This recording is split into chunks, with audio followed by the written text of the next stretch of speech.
जिस नारी को संतान नहीं हो रही हो, बहुत प्रयास कर लिया हो, पुत्रदा एकादशी पूरे साल में 2 बार आती है। एक श्रावण के महीने में आती है, दूसरी पोषादिक्रम में आती है। पुत्रदा एकादशी होती है, ये संतान की वृद्धि करने वाली होती है। शंकर जी के मंदिर में जाकर, भगवान शिव के मंदिर में पूजन करके घी का 1 कटोरी में घी और 1 कटोरी में खीर शंकर के सामने रख देते हैं। भगवान शंकर के मंदिर पर चौखट पर घी का दिया लगा देते हैं। शंकर जी की चढ़ी हुई 1 बेलपत्र साथ में रखें और 1 बेलपत्र को उठाकर शंकर जी के मंदिर की चौखट पे ही बैठकर चबा चबा कर खा लेते हैं। जो 1 बेलपत्र लेकर आए हैं वो अपने पति को खिला देते हैं। कहते हैं पुत्रदा एकादशी के दिन ये कर लेने पर संतान की प्राप्ति हो जाती है, पुत्र की प्राप्ति हो जाती है। सबसे पहला नियम एकादशी व्रत का सबसे पहला नियम है कि आप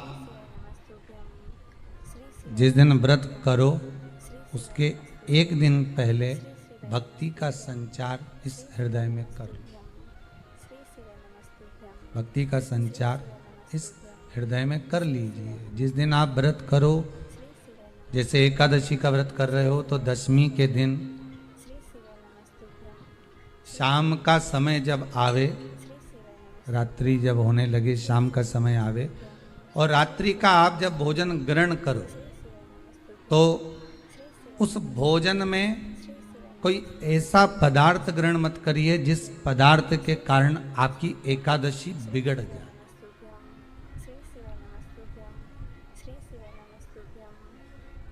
कोई बेकार भोजन हमें ग्रहण नहीं करना, श्रेष्ठ भोजन ग्रहण करिए दशमी के। और एकादशी का दूसरा नियम बहुत ध्यान से सुनिएगा। जिस दिन आपकी एकादशी का व्रत हो उस दिन प्रयास करिएगा कि अपने हाथ से किसी भी वृक्ष की कोई पत्ती टूटे ना। अपने हाथ से किसी भी वृक्ष की, पौधे की, किसी भी वृक्ष की पत्ती अपने हाथ से ना टूटे। बहुत ध्यान दीजिएगा महाराज। एकादशी का ये दूसरा नियम है कि अपने हाथ से किसी पौधे की, किसी वृक्ष की, किसी डाली की कोई पत्ती टूटे, कोई पत्ती ना टूटे, इसका प्रयास करिए।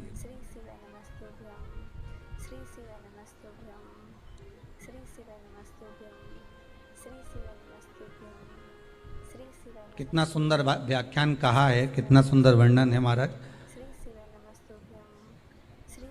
कि मात्र एकादशी का व्रत कर लेने पर, मात्र एकादशी का व्रत कर लेने पर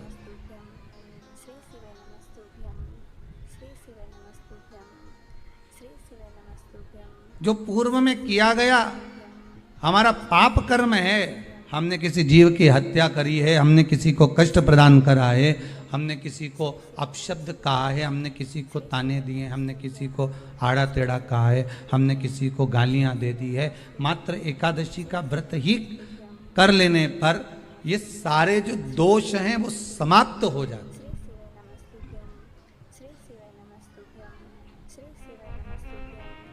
सारे दोष हमारे समाप्ति पर आ जाते हैं।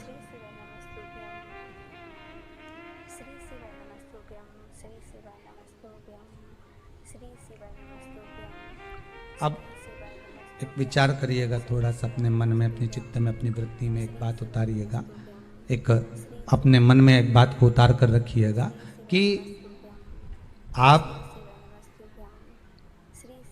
अपने पाप को, अपने पाप कर्म को जिस दिन छिन्न करने वाले हो, समाप्त करने वाले हो, अपने पाप को आप जिस दिन समाप्ति पर लेकर जा रहे हो तो उसके 1 दिन पहले आपको प्रसन्नता होना चाहिए कि नहीं होना चाहिए कि कल मेरा पाप कटने वाला है, कल मेरा पाप समाप्त होने वाला है। जो मैंने पाप कर्म करा है वो समाप्त होगा, जो मैंने पाप कर्म करा है वो कल समाप्त हो जाएगा। तो 1 दिन पहले आपके चेहरे पर प्रसन्नता हो कि ना हो?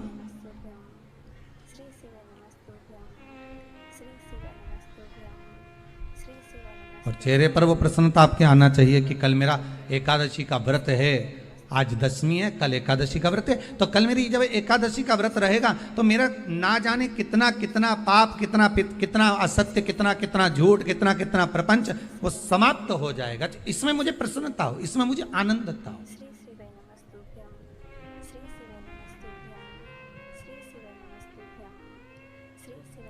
तो क्या कहा गया कि प्रयास करिएगा कि एकादशी के दिन कोई वृक्ष की, कोई डाली की, कोई कोपल की कोई पत्ती ना तोड़ी जाए। क्यों? तो कहा अगर उस पत्ती को हम तोड़ देते हैं, वृक्ष की पत्ती को या क्यारे में लगी हुई कोई डाली की पत्ती को हम तोड़ देते हैं तो एकादशी का पुण्य फल प्राप्त नहीं होता, एकादशी का कोई फल हमारे खाते में नहीं जाता, पुण्य फल प्राप्त। अब फिर भले तुम चाहे तुमने मोरधन खाया हो, चाहे तुमने फिर चिप्स खाई हो, चाहे तुमने फिर व्रत का कितना ही सामान खा गए हो और तुमने सोचा कि आज मेरी एकादशी है, तो फिर उसका कोई फल प्राप्त नहीं, उसका कोई सुख प्राप्त नहीं आपको, फिर उसका कोई आनंद प्राप्त नहीं आपको, फिर उसमें कोई आनंद की अनुभूति आपको नहीं मिल रही।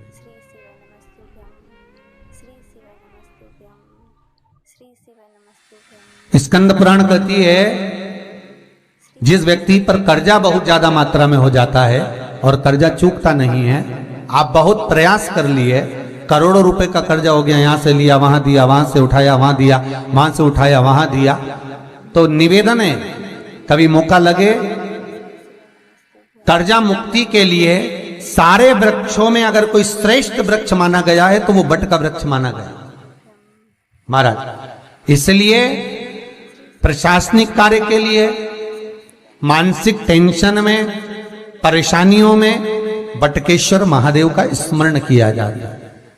और यदि निवेदन करूंगा बहुत ज्यादा, यदि आपको कर्जा हो गया है, बहुत ज्यादा कर्जा हो गया और वो कर्जा चूक ही नहीं रहा, तो थोड़े दिन बड़ के पेड़ के नीचे आप बटकेश्वर महादेव के लिए एक लोटा पानी, उसमें थोड़ा सा पिसा हुआ चावल पीस के गला लेना चावल को और पीस लेना, पीस के उस पानी में मिला लेना और मिलाकर उसमें थोड़ी सी हल्दी पिसी हुई डालकर बटकेश्वर महादेव के नाम से बड़ के पेड़ के नीचे अपनी कामना कर कर जो कर्जा हुआ है उस कर्जे का भान देते हुए, स्मरण देते हुए छोड़ दीजिए। महाराज 2 या 3 सोमवार एक ही जगह पर करना, 3 सोमवार बाद वहीं से बड़ के पेड़ की थोड़ी सी जड़ उठा लाना और उस जड़ को एक कोई धागे में बांधकर या तो अपनी गले में डाल लो या अपनी जेब में पटक लो, उसको थोड़े दिन पटक कर रखना, लगभग 2 से 3 महीना पटक कर रखो। वो जड़ जैसे बड़ का पेड़ विस्तार होता है, पानी गिरे ना गिरे, जल वृष्टि हो ना हो, गर्मी पड़े ना पड़े, उसको कोई फर्क नहीं पड़ता, बड़ का वृक्ष आप रूप फैलता जाता, उसकी जड़ें अपने आप प्रबल होती है। उसी तरह ये बटकेश्वर महादेव कहीं से भी अगर जड़ आपके पास में रखी है 1 महीना, 2 महीना, 3 महीना तक, तो ये जड़ अपने आप लक्ष्मी को पकड़कर खींच कर लाती है और कर्जे से मुक्त कर देती। बटकेश्वर महादेव का स्मरण सुख का देना हो। महाराज ऐसा कोई कार्य नहीं जिसमें पशुपति व्रत लाख ना करे, बस दिल से अगर आपने पशुपति व्रत करा है, बाबा विश्वनाथ के 5 पशुपति व्रत होते हैं, किसी भी सोमवार से चालू कर सकते हैं। बस करना क्या है, सुबह पूजन की थाली लगाकर लेकर जाना है, शंकर भगवान के शिवलिंग की पूजन करना है, मंदिर में अभिषेक पूजन करो, वो थाली वापिस लेकर आ जाओ, घर में रख दो। उसी थाली में शाम के समय प्रदोष काल में सूर्य डूब रहा हो, उसके कुछ ही समय के बाद आप आनंद में 6 दिए घर से लेकर जाओ, थोड़ा सा मीठा बनाकर लेकर जाओ और 5 दिए शंकर जी के मंदिर में लगाओ। पूजन करने के बाद में मीठे के 3 हिस्से कर दो, 2 हिस्से बाबा के मंदिर में अलग अलग रखिए, एक ही प्लेट में 2 हिस्से नहीं रखना है, दोनों हिस्सों को अलग अलग कटोरी में, अलग अलग दोने में, अलग अलग प्लेट में बाबा को रख दो और एक हिस्सा, एक दिया लेकर आ जाइए। घर के दरवाजे में प्रवेश करते समय राइट भाग में एक दिया घी का लगा दीजिए जो लेकर आए हो मंदिर से, उसको जला के नहीं लाना है, वहीं पर जलाना। दरवाजे के पास आराम से बैठो, दिया जलाओ और प्रसाद लेकर अपनी कामना कर कर घर के अंदर सीधा पांव रखकर अंदर चले जाओ। सवेरे फरियाल करो, शाम को भोजन करो। जब भोजन करो उस समय पर जो मीठे का आपने भोग लगाया था भोलेनाथ जी को, जिसका एक हिस्सा लेकर आए हो, सबसे पहले भोजन में वो हिस्सा खाओ। प्रसाद का जो हिस्सा लेकर आए हो उसमें से किसी को वो हिस्से में से प्रसाद नहीं देना, चाहे घर में बच्चे हो चाहे बड़े हो। आपको ज्यादा प्रसाद ले जाना तो अलग से ले जाओ, पर उस हिस्से में से किसी को प्रसाद ना दे। और वो प्रसाद पहले पाकर फिर आप भोजन प्रसादी ग्रहण करें। पर इसका नियम यह है कि प्रसाद जब आप लेकर आते हैं, आपको पहले भी कथा में कहा कि शंकर का प्रसाद रात भर नहीं रखा था। जितनी जल्दी आप प्रसाद का हिस्सा लेकर आए हैं, आधे घंटे के अंदर, पौन घंटे के अंदर आपको वो प्रसाद पाना है और भोजन करना ही है। ये नहीं कि सब आएंगे, इंतजार कर रहे हो, 10 बज गई, 11 बज गई, प्रसाद आपका इंतजार कर रहा है। जो प्रसाद है वो आपकी प्रतीक्षा कर रहा, आपकी बाट जो रहा, आपका इंतजार कर रहा। ये नहीं होना चाहिए। महाराज कितना सुंदर कहा है शास्त्रों में कि केवल एक देव अधिदेव महादेव एक ऐसे होते हैं जिनका प्रसाद रात भर नहीं रखा था। कहां से लिया है? प्रसाद लाकर ताजा रहता है जब तक आप पाते हैं, फिर वो फ्रिज में रख देते हैं। फ्रिज में रखा रखा किसी ने खाया नहीं खाया, जितने समय तक फ्रिज में प्रसाद रखा रहता है वो इंतजार करता है कि कोई मुझे प्रसाद भक्षण करे। प्रसाद का मतलब होता है प्रभु का साक्षात दर्शन। प्रसाद का मतलब ही यही है, प्रसाद, प्रभु का साक्षात दर्शन। वो रखा रखा जब ज्यादा समय हो जाता है तो घर में वो कष्ट प्रदान करने लगता है। हमेशा याद रखो, प्रसाद जैसे ही आए उसका सही समय पर उसको पाओ। रखे हुए प्रसाद पड़ा हुआ है, फ्रिज में रखा हुआ है, बेटा खाएगा, बहू खाएगा, ये खाएगा, वो खाएगा, फिर धीरे धीरे वो बद्दुआ देना प्रारंभ कर देता है, जिससे घर में बड़ी बीमारी फैलने लगती है, बड़ा रोग आने लगता है। तो लोग सोचते हैं हमारे घर में ना तो हम कोई नशा करते हैं, ना हम कोई चीज खाते हैं, ना हम बाजार का खाते हैं, फिर रोग कहां से आता, फिर बीमारी कहां से आती? अर्थात वो बद्दुआ देता है। उसका प्रयोग करो, समय पर करो, समय पर पाओ। कई लोग कहते हैं महाराज जी हमारे ये बीमारी कहां से आ गई? जरा पत्रिका में तो कोई बीमारी ही नहीं दिख रही, हमने तो सबसे पूछा ये बीमारी का योग ही नहीं है, फिर बीमारी कहां से आई? ना तो हम कोई व्यसन करते हैं, ना कोई मद्रापान करते हैं, ना कोई मांसाहार, फिर ये बीमारी कहां? उसका कारण है कि तुम उस प्रसाद का लाकर महीनों तक पड़ा हुआ है, इंतजार कर रहे हो, खाएंगे खाएंगे, आखिरी में फिर वो काम वाली को दे दिया। काम वाली इतनी चतुर आज के जमाने की, बासी माल खाएंगे, अटक गई। कौन का पड़ा? वो बद्दुआ।